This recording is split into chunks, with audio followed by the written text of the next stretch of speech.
You are Locked On Lakers, your daily Los Angeles Lakers podcast. Part of the Locked On Podcast Network, your team every day.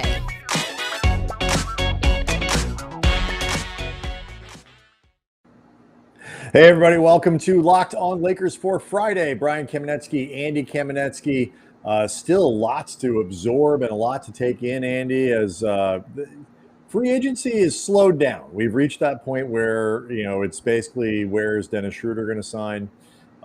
Which, by the way, we're going to have that discussion at some point next week, because this has become a really, at least to me, incredibly compelling part of this offseason and free agency in general. When you take into account, like, basically the offseason of last year, the Danny Green trade, and everything that happened with Schroeder and the Lakers to where we are now, and the negotiations that didn't end up coming to fruition and all of this stuff, it is really interesting. Yeah, it's every year there's somebody, usually Matt Barnes, who overestimates his value and, ends up signing a one-year deal or something like that under what market value it could have been or whatever.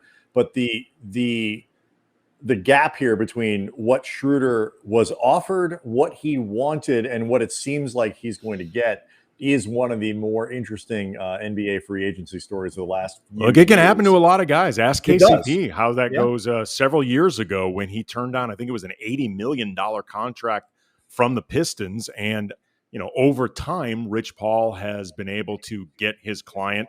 Kind of made it up to him. But yeah, I mean, this stuff happens. Took a lot of doing.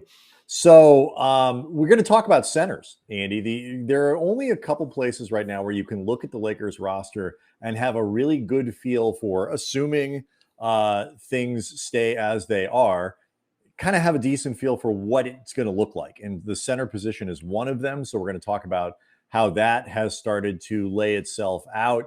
And the other big thing, the place we're going to start today, I can be honest with you, I'd forgotten about this. We spent 2 or 3 shows, I think, talking about the lack of a contract extension for Frank Vogel. Earlier, after the season was done, as we were doing kind of the post-mortem stuff, and there were some reports that maybe even people inside the organization were a little surprised that it hasn't gotten done. Frank Vogel going into the last year of his contract.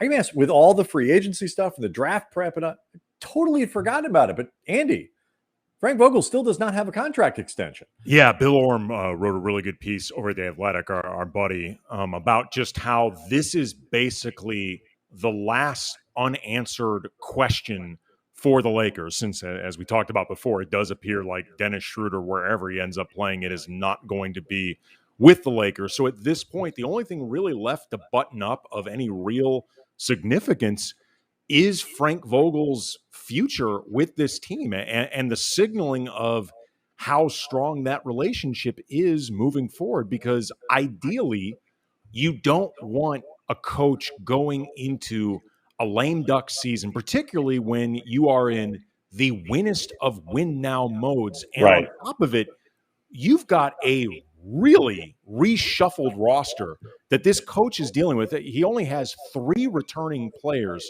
only 2 of which, LeBron and AD, were actually rotation mainstays. Like, Taylor. I mean, look, throw Dwight in if you want, because, you go back 2 years, but even then it's still not much. Right. I mean, and THT was in the rotation, but there were games where he had less to do than not. Like, he still has yet to truly establish himself with what he does with this team. There are a ton of moving pieces for a roster that is, in a lot of ways, at least on paper, built the exact opposite of what Frank Vogel would be looking for in his utopian version of basketball, where you win 2-0. Yeah, hang on to that thought for a second, because that's one of the places that I want to go back to as you sort of try to figure out what's happening here. And by the way, the answer might be nothing.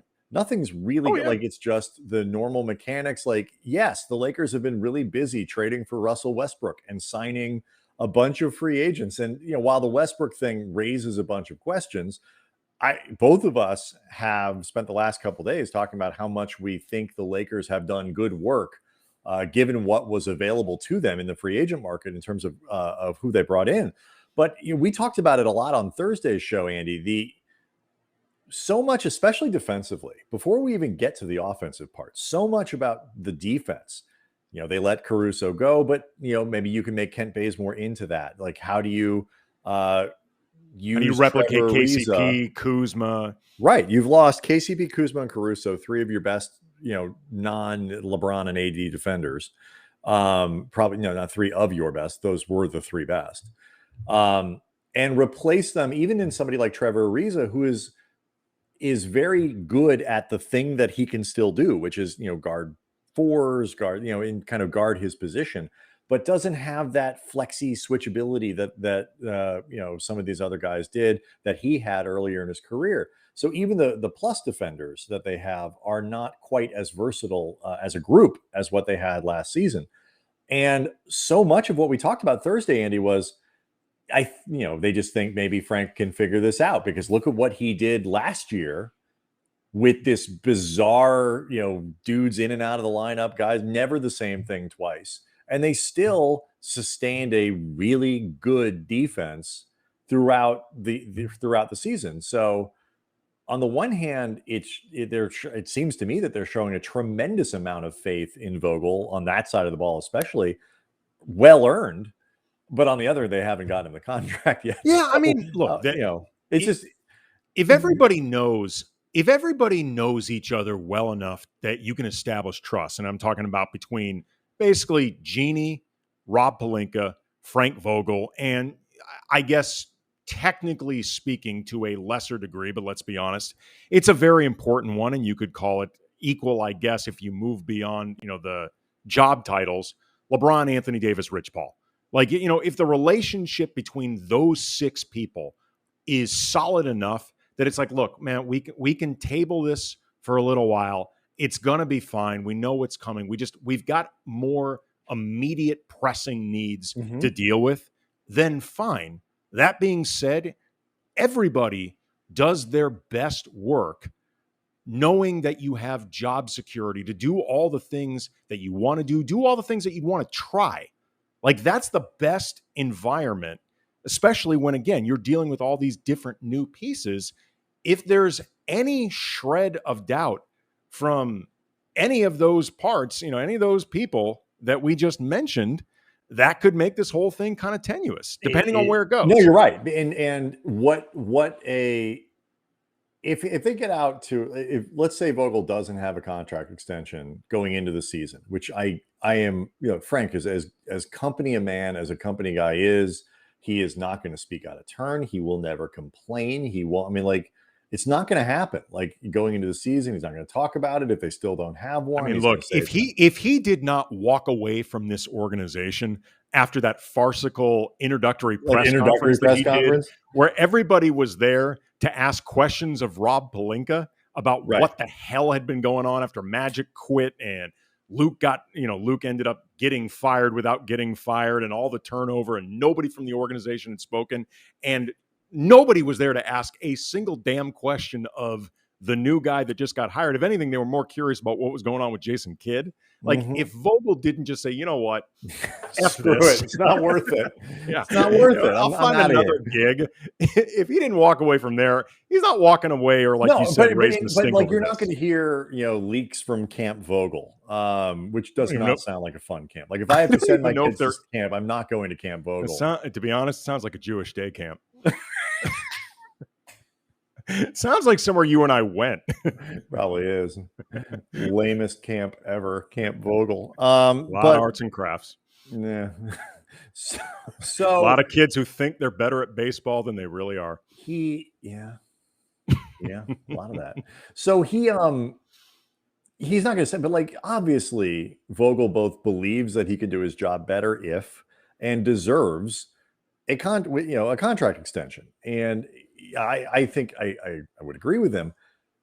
The biggest threat of what this means to go into the season without it is that it's insurance against getting off to a 10-10 start, or a 5-7 start, or whatever it might be, which could very well happen. Like you say, with all of these parts he's got to fit together, got to figure out a closing lineup, a starting lineup. You got to figure out how the rotation works with a lot of guys who are really good at one thing, but really bad at a few others. And putting all those pieces together is going to be really tricky. And you want the runway.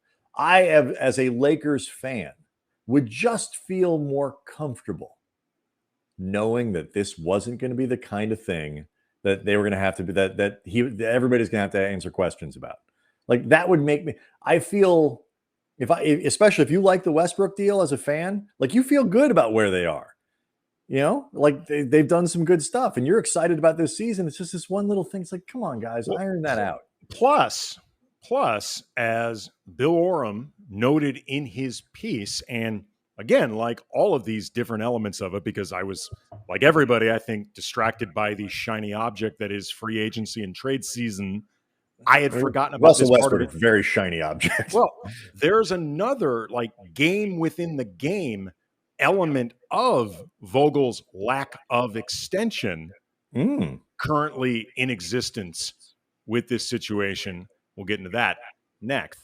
So Brian, I had completely forgotten about the fact that not only does Frank Vogel still have that extension question hanging over him, to whatever degree this is on his mind, but I can't imagine he's not thinking about it at all. He'd prefer it be done. He'd like to have 2 more years on this deal or 3 more years or whatever it is.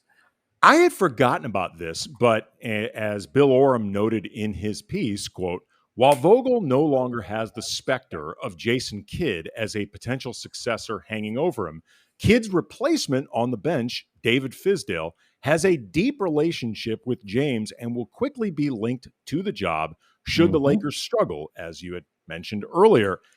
I had never even thought about this with David Fizdale because I never really, even when we talked about this in shows like last month or that, I had never really considered the idea that Vogel's job, Brian, was really in jeopardy. I just saw this as a quality replacement for Kidd. It's a quality because you need somebody who can play that role of like communicator with LeBron. You had Kidd in that seat. Is because it didn't work in New York in pretty spectacular fashion, and I'm not blaming him entirely, but it did not go well. No, there's some rehab that needs to go with his coaching to get back into a head coaching gig if that's what he wants. So I agree with you. But I just never considered the idea that it could be another job in waiting. This one, and that's the thing. It never dawned on me. Like the Lakers may have no interest. They might look at the Lakers and Rob Pelinka could look at what happened in New York and be like, we love Fizz. We are so excited to have him on our staff. That's not the guy that we want running the basketball part of this thing based on what we saw, his experience like in New York.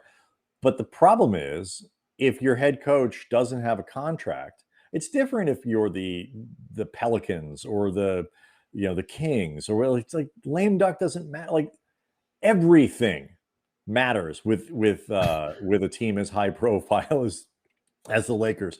Everything is a potential thing, and the narrative is set up perfectly. Even if it's a BS narrative, it is there to connect dots and just go willy-nilly with every single imaginable snenario you want. All you do is allow speculation, like you say, even if it's not warranted. But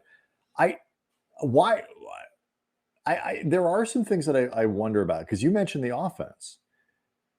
Is it possible, like we've reached a place in baseball, for example, where the manager is more of a, not entirely, but more of a caretaker position? It is about relationship management. It's about getting people from point A to point B and making sure the group is moving together. It is less about filling out lineups and doing all these other things and whether the guy's going to steal second and when you're going to change pitchers. A lot of that is prescribed. Most of baseball's failure anyway. Right.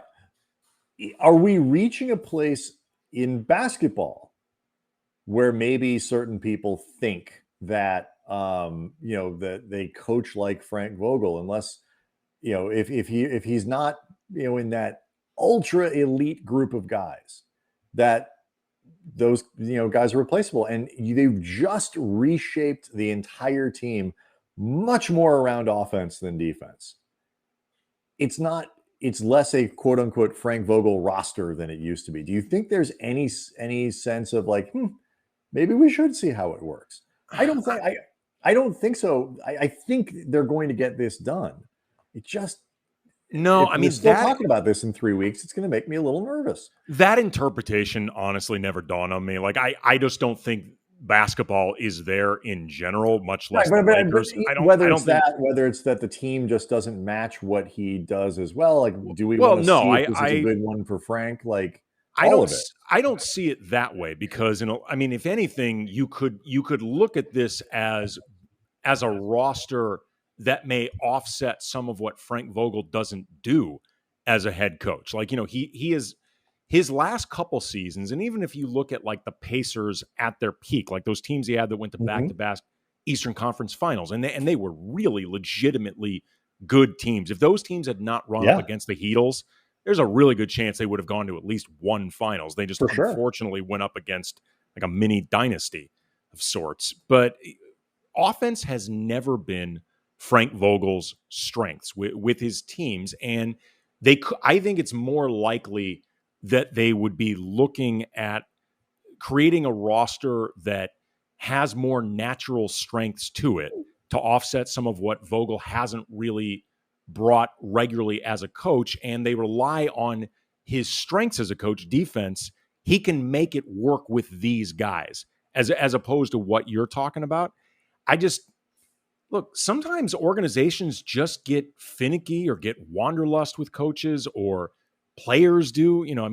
LeBron has rarely, if ever, been known to have strong bonds with his coaches. And to be clear, I have never heard anything about LeBron and Frank Vogel other than as far as LeBron, I know, the relationship's excellent. Right, and that LeBron really respects him. LeBron is somebody that cares a lot about preparation and methodology, and Frank Vogel is nothing if not extremely prepared.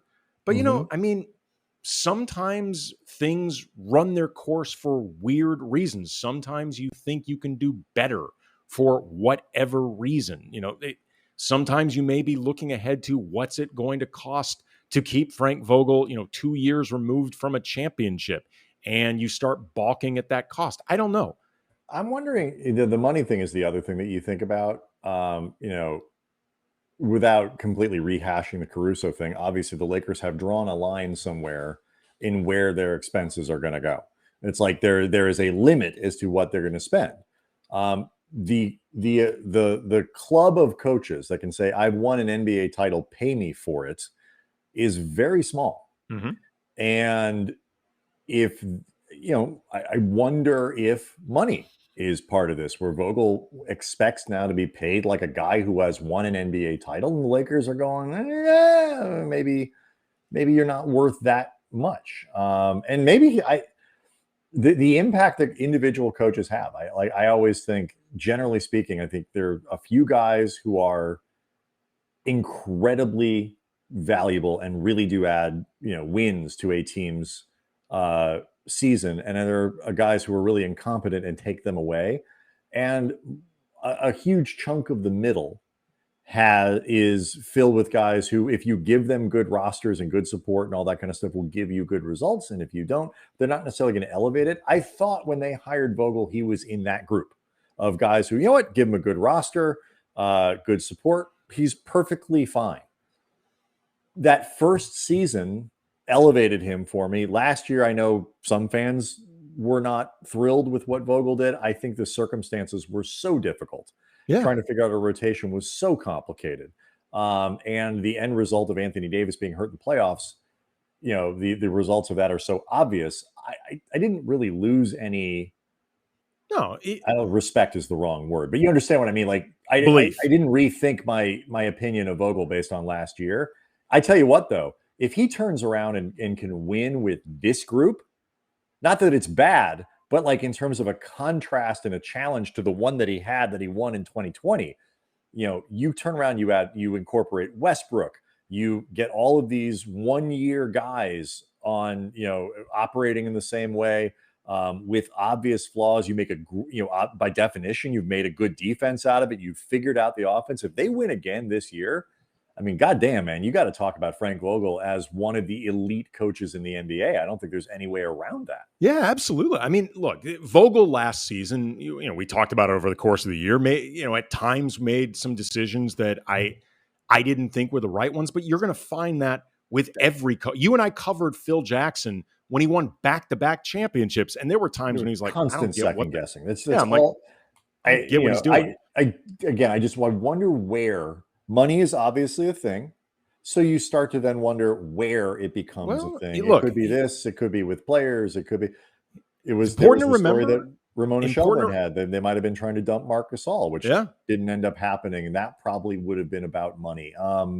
Maybe, Brian. I mean, it's important to remember that Vogel was at best their third choice initially. Exactly.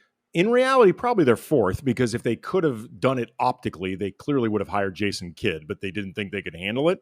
But as much as Vogel may have surpassed their expectations in terms of winning that championship in the first year, still fourth choice. Maybe there's still elements they aren't sold on him. And you could say, you want flexibility, you want the ability to move on. And again, if you think coaches are a little bit more disposable, or disposable is a little insensitive, but interchangeable, that you could find another person who can do it better, who can do the same, who can elevate whatever it might be, who can work better with this roster. Maybe you don't want to get tied in. Do you think ultimately before the season starts, they have this done? I would like to think they will. I mean, it makes no sense to me not to, because given the parameters of the season, you are better off giving him that vote of confidence with that extension. And then, I made the joke earlier, paying more than one coach at once while eating the money. But in terms of the big picture, I mean, look, the Lakers used to be experts on this. There was a period, I think they were paying 3 coaches at once. You can do this, but in terms of the big picture and the window that you're working with for LeBron and now Westbrook in terms of getting the most out of them, I wouldn't create elements of uncertainty unless that's the direction you think you're moving in anyway, in which case I would say, unless you think the formula, because you saw it in Cleveland with LeBron, is specifically like they did with David Blatt and then Ty Lue, let the guy start it out, then bring in an assistant that LeBron is tight with, because it's 1 for 1. It's got 100% completion rate. It's a 100% success rate. Right. Unless it's that, you should move off him in the offseason, I guess, install Fizdale and stand by it. It's not what I would do. I'm just saying for the sake of simplicity. But I'd be surprised if they didn't just give him this whole thing. This is a microcosm of what happens if you go into the season without an extension for Vogel. Yeah. This is it. 2 people who think it's going to get done aren't really, but it's just gosh, Anyway, I mentioned at the top of the show, the Lakers have completely revamped their rotation, their roster, their everything. There's a lot of stuff still to work out. One place that actually does look like it's got some clarity, though, is the center position. And we will talk about how that could shake out and what it means for the Lakers to do that next. Locked On Lakers brought to you by Built Bar, the best tasting protein bar ever. Bars covered in 100% chocolate. They are soft. They are easy to chew. They're healthy. They're great if you're looking to maintain or lose weight, but you still want to eat something that doesn't feel like you're, living on bread and water in prison. You got low calorie, low sugar, high protein, high fiber. They're great for keto diets, and they taste awesome. You've got the 12 original flavors like raspberry, coconut almond, salted caramel, banana bread, new flavors like cherry barcia, lemon almond cheesecake, cookies and cream. They are perfect for someone like me who just loves really cool, unique, different taste combinations. You don't end up feeling bored like you're just also doing the yoked, same thing. Totally yoked, proteined up and yoked. Yeah. I mean, look at that. That's barely flexing, and look at that. That's unbelievable. It's like me and that wasn't LeBron. CGI, folks. No, we don't have that in the budget. That was no. Whoa. Yeah, exactly. So go to BuiltBar.com. Use the promo code GUNSHOW. Kidding. Use the promo code LOCKED15. You get 15% off your first order. Again, promo code LOCK15 for 15% off at BuiltBar.com. Hey, real quick, Andy, before we get to the center thing, which way is the beach? That way. All right. I think it's that way. Anyway. The Lakers, I don't know, like figuring out a finishing lineup, figuring out starting lineups. We got a bunch of questions on the YouTube channel, for example. Again, thank you to everybody who signed up for Locked On Lakers on YouTube. We're going to keep pumping out as much good stuff to you as we can. But a lot of people asking, like, what do you think the starting lineup's going to be? What do you think the finishing lineup's going to be?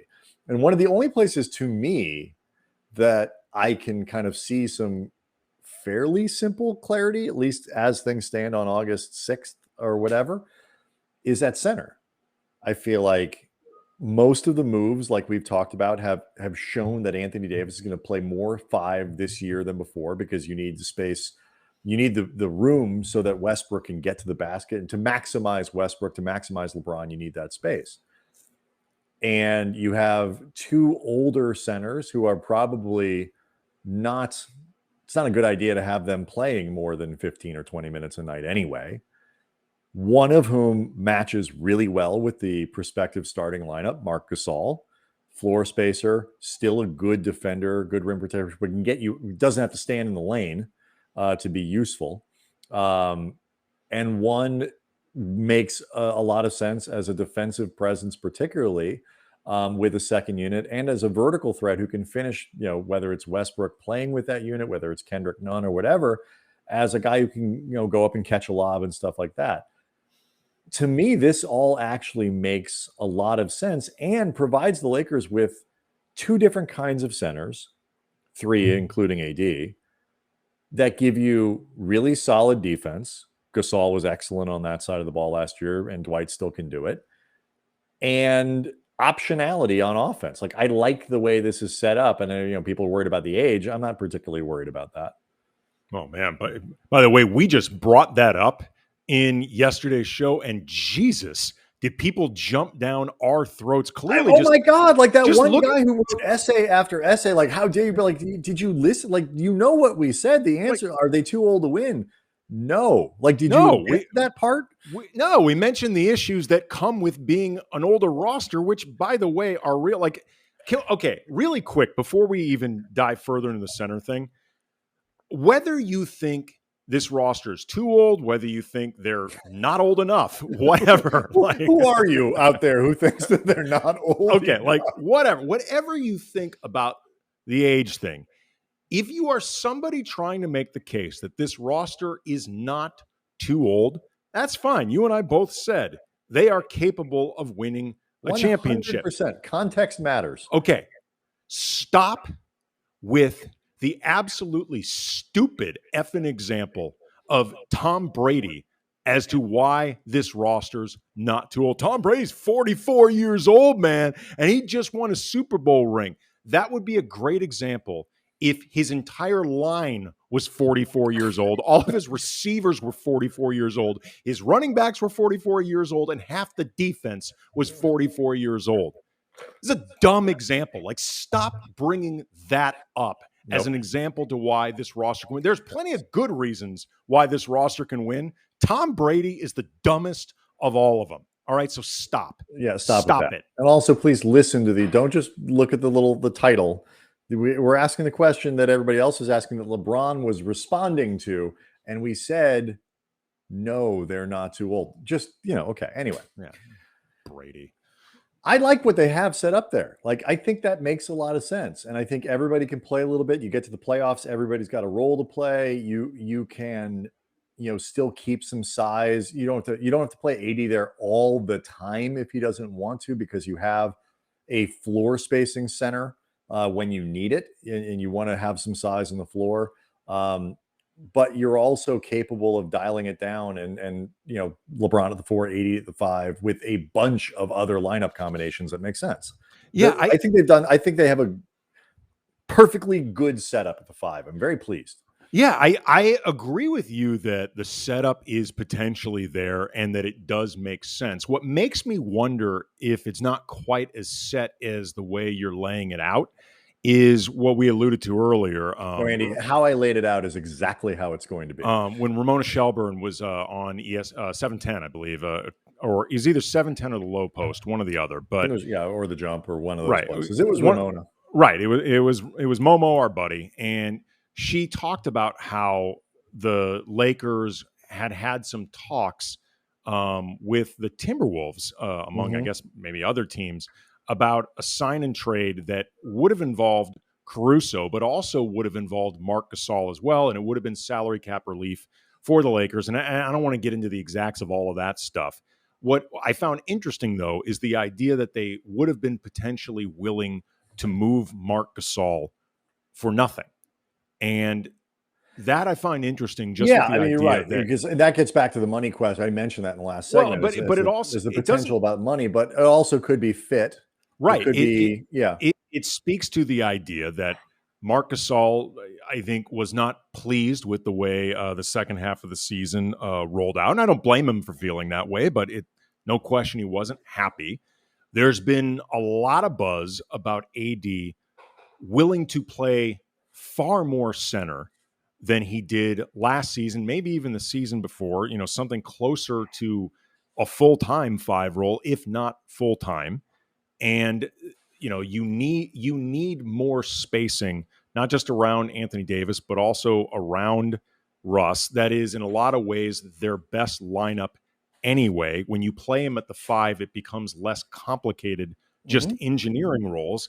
And they may think that the idea of a center rotation of Anthony Davis, Dwight, maybe Devontae Kaycock, maybe somebody TBD that they can find in free agency or whatever. You can have LeBron as a small ball center at times. I think in a pinch you could play Melo as a small ball 5. Utah's going to be doing that with Rudy Gay, who is a better defender, but I think just Melo's not going to be great defensively no matter where you put him. So in a lot of ways, it doesn't really matter, that defensive assignment one way or another. You're going to be looking to cover for him. It's just the truth. So it's the lineup you use when you don't want to give Frank Vogel an extension. Well, no, you name him as the starting center. Right, if that's what you do. You say, "Hey, I'm going to need you to play some Melo at the 5 here, and we'll see how this goes. And also, we'll decide to give you another contract." In terms of that fit with the starting 5, I agree with you that there are a lot of elements with Gasol on paper that work with that group that you were talking about. But then when you think about, other than defense, which Gasol is still great at, but he's not really going to be necessarily any better in that spot than Anthony Davis would be. The need for his playmaking gets alleviated to some degree by having Westbrook and LeBron, and the shooting that he theoretically provides in a lot of ways is a pure theoretical, because he's often reluctant to shoot. But again, but the issue isn't whether or not the issue isn't, do you need him out there? Can you come up with a lineup that, of course you can, but you can play, if you're going to play a center with that group, it can't be Dwight Howard. And so the presumption that I'm not unless the plan is just, we are going to crash the shit out of the boards. Into this. We're going to we're going back to the 90s, man, in ways that like people just aren't prepared for. Like rollerball we're playing. I am still working. Like, I know people, it's like, you mentioned the idea that he almost be like a full-time 5. I am not going to believe that until I see it, in part because I don't think it's totally necessary. But I think he's going to play more at the 5. I think he would have played more at the 5 last year if it wasn't such a disaster. It's probably true all around. And if you're going to play a center to start, and I think they're going to, that's my presumption. It can't be Dwight. It can't be Devontae Kaycock. It's got to be a guy who can step out. Kaycock was taking some threes in summer league or not, and he'll still be helpful. He can still pass. He'll still have a couple of. He literally can be out there. And that creates the space. I'm not lobbying for them to get rid of Gasol. I like Marc Gasol, and I think, if nothing else, if he does everything he's supposed to be doing with more frequency and volume, he can trigger those fast breaks and then just kind of hang back. Yeah, there's a lot that we don't know, obviously, but I just think this works on both sides of the ball. You have two defense, and we'll quit after this. First year, they had 2 guys who kind of replicated each other's skill set, and it would have been nice to have a little bit of floor stretching there. Last year, they had a lot of differentiation between the two, and then it turned out not enough overlap. Where when you took Gasol off the floor, you were giving up too much defense with Trez, and then the lack of availability from Anthony Davis made, and then Drummond ended up complicating it. The whole right, and the Drummond, right, all of that. This year, you have good overlap in the Venn diagram in terms of defense and defensive ability, if not aesthetics. They don't look the same, but the end result is very similar.